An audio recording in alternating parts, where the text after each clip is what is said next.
They, they understood the rough house politics that had to be played to maintain power.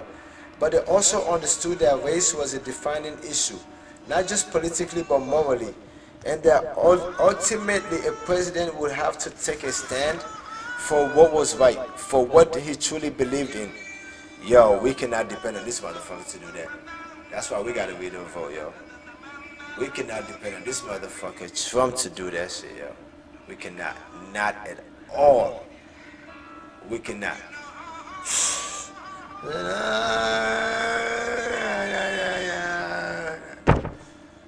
Come on, black and brown America. I need y'all to read and vote, man.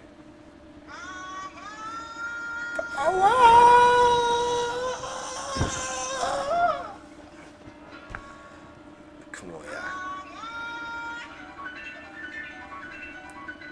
Grab that power of the water, yo. Gotta read and vote. Come on, y'all. Please, yo.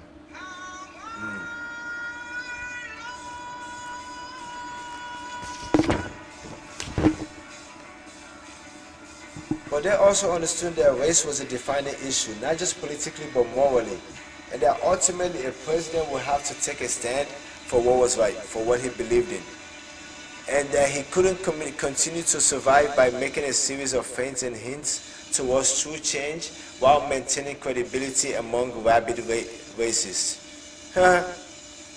It was common for white folks to tell their views to black folks.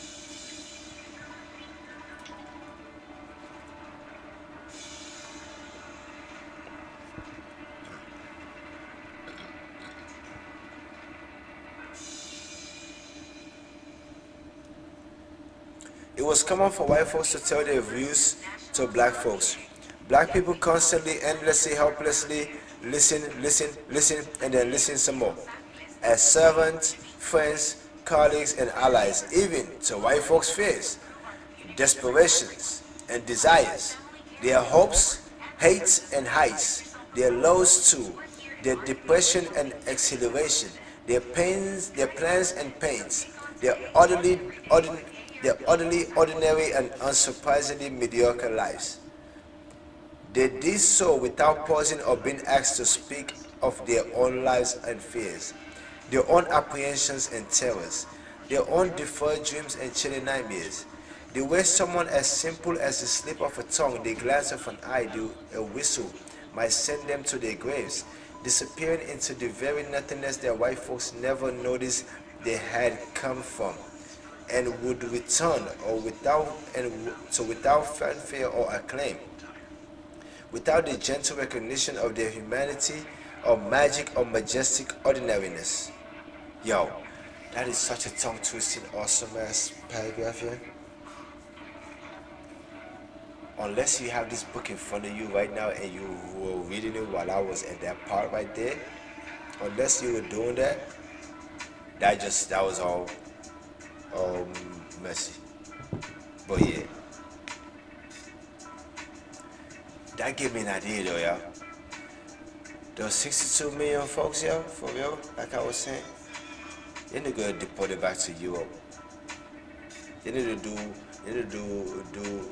a government-wide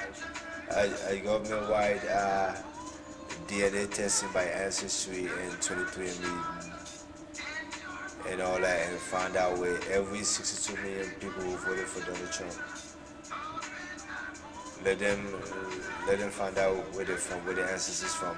Whichever percentage is higher, get deported back to that country. Since you obviously voted for because you thought America wasn't great, so he can make it great.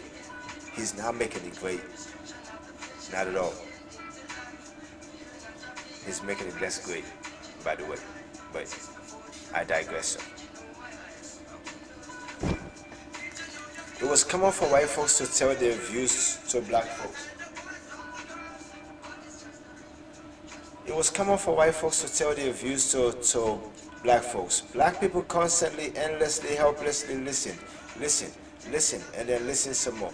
As servants, friends, colleagues, and allies even. To white folks' fear, desperation, and desires, their hopes, hate, and highs, their lows too, their desperation and exhilaration, their plans and pains, their utterly ordinary and surprisingly mediocre lives. They did so without pausing or being asked to speak of their own lives and fears, their own apprehensions and terrors, their own defied dreams and chilling nightmares. They were something as simple as a slip of a tongue, the glance of an eye, a whistle might send them to their graves, disappearing into the very nothing else that white folks never noticed they had come from, or would return to without fanfare or acclaim, without the gentle recognition of their humanity or magic or majestic ordinariness. But on this day, in this meeting, something different happened. The unvarnished, unfiltered truth got loose. The reality of black perception without blinders or shades became clear. The beautiful ugliness of our existence got vented without being dressed up and made presentable or amenable or acceptable to white ears. That's why that meeting made headlines, made the front page, made history, and finally made the white man listen. Somehow, Bobby Kennedy and Jimmy Baldwin seemed fated to end up in a room to hash out their contrasting, at times complementary views of the world. Fate played a large role in Kennedy's life.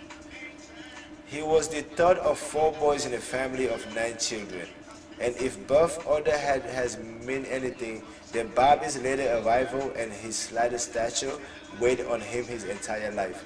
As a runt, he was less confident than his older brothers, Joe Jr., a war hero who perished in World War II on a top secret mission, and John, who inherited from his older brother their father's wish that he become president, which he did, but not before becoming a war hero too, and a congressman and senator.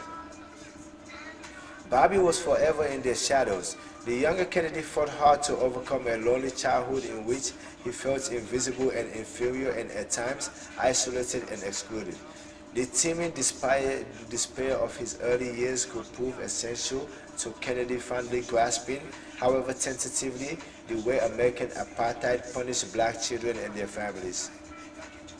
What Bobby lacked in social stature and physical gifts, he compensated for in terms of a daring do that tethered from raw courage to reckless endeavor.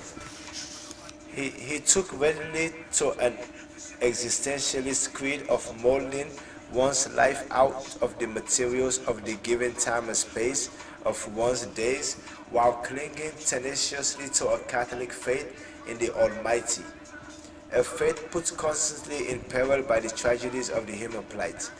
He was drawn to Greek philosophy and Shakespearean drama, which matched his gallows humor, witticism in the face of woe, poetry to placate the pain. Even when Bobby was feeble-handed or anxious in the teeth of the overwhelming gravity of his duties, he trudged forward in the belief that although his path may have been predetermined, it would not continue without his input, without his Herculean efforts to bend the curve of events in his favor, or at least the favor of those he served. Service was for him the price he willingly, lovingly paid for his position at home, where he catered to his imperious father, and subsequently in politics, where he served his commanding President brother Jack as Attorney General. Bobby had remarkable courage and persistence, and he was not afraid to grow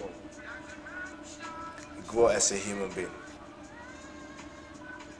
Trump ain't grown since the day he was born.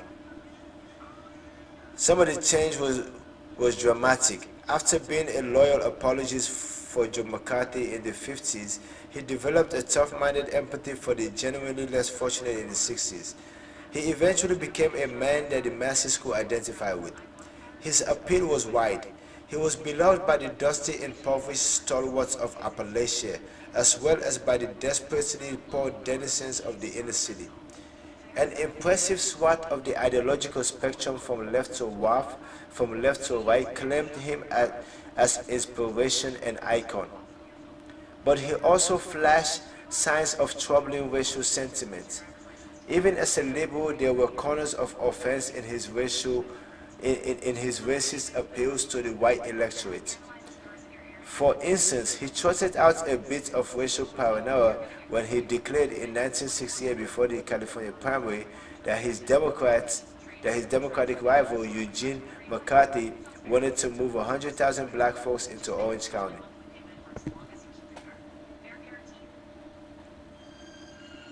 If fate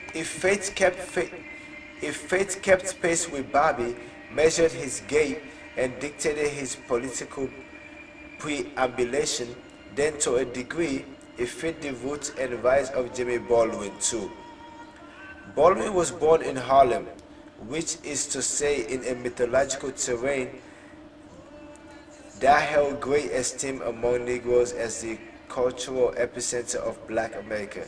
Its streets were traversed by legendary figures like scholars W.E.B. Du Bois, actor Paul Robeson, singer Billie Holiday, anthropologists and writers Zora Neale Hurston, poets Langston Hughes, jazz composer and band leader Duke Ellington, religious leader Father Divine, political activist Marcus Garvey, and a slew of other thinkers, entertainers, clergy, and cultural icons. I'm going to add activist, humanitarian, basketball legend, greatest ever, Kareem Abdul-Jabbar, Lou Alcindor. Yes.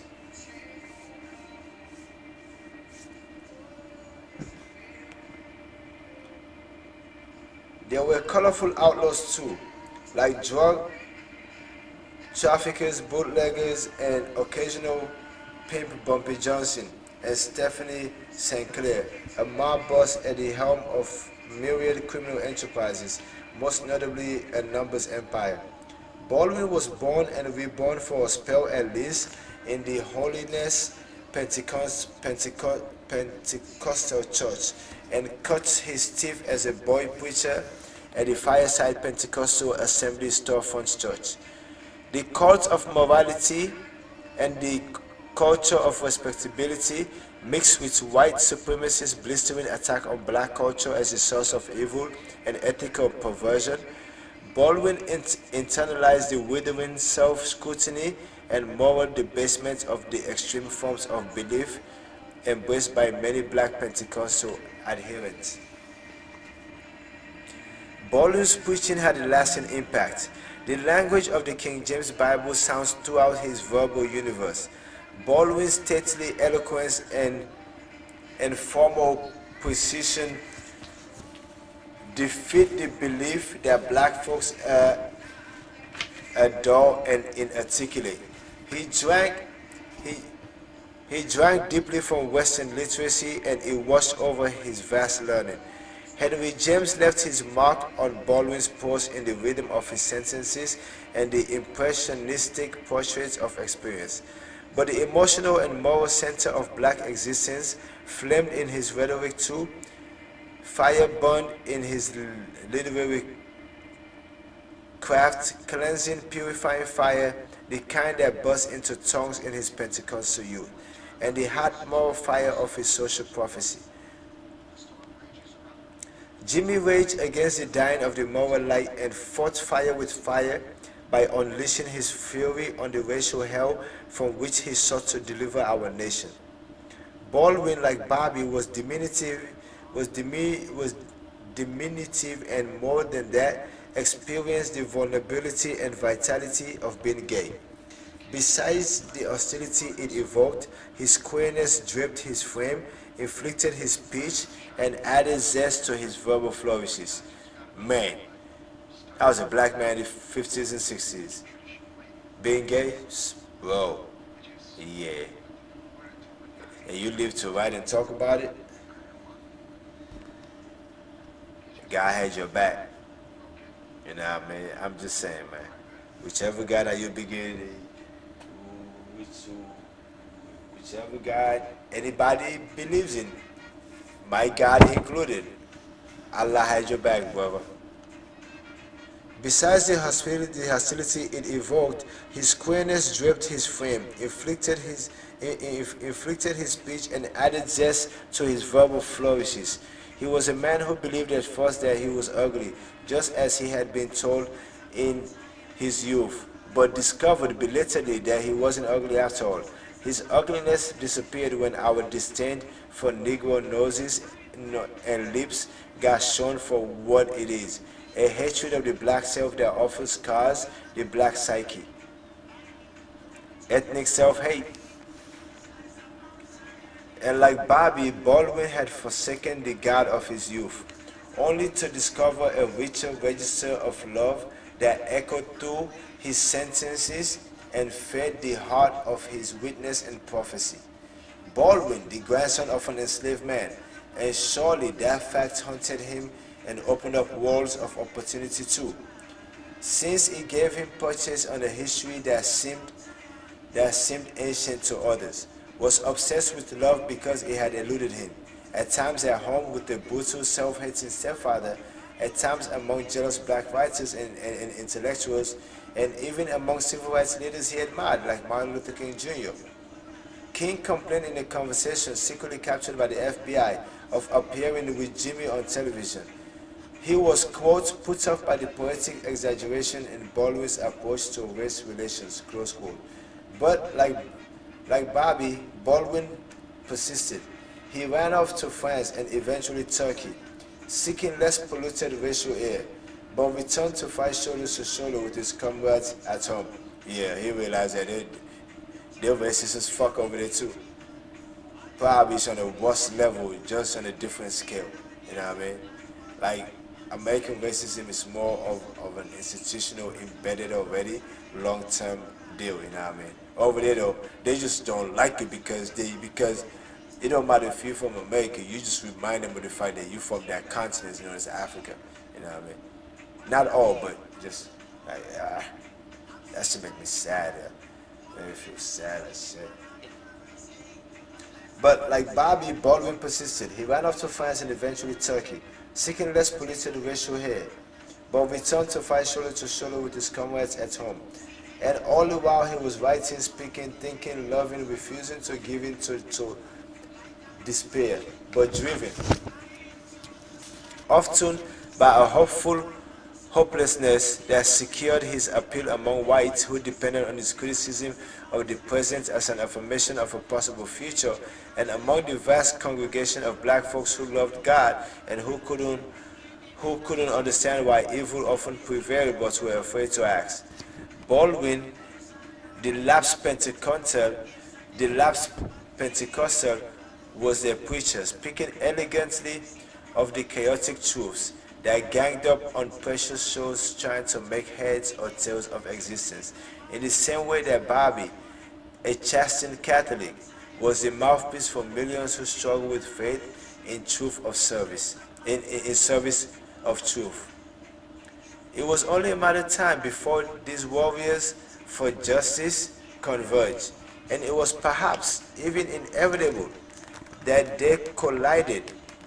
The sparks that flew from the meeting lit a fire in Bobby that quietly burned until his death 5 years later. A fire that almost warmed Baldwin again to truths closer to home. If John Kennedy was at best ambivalent about civil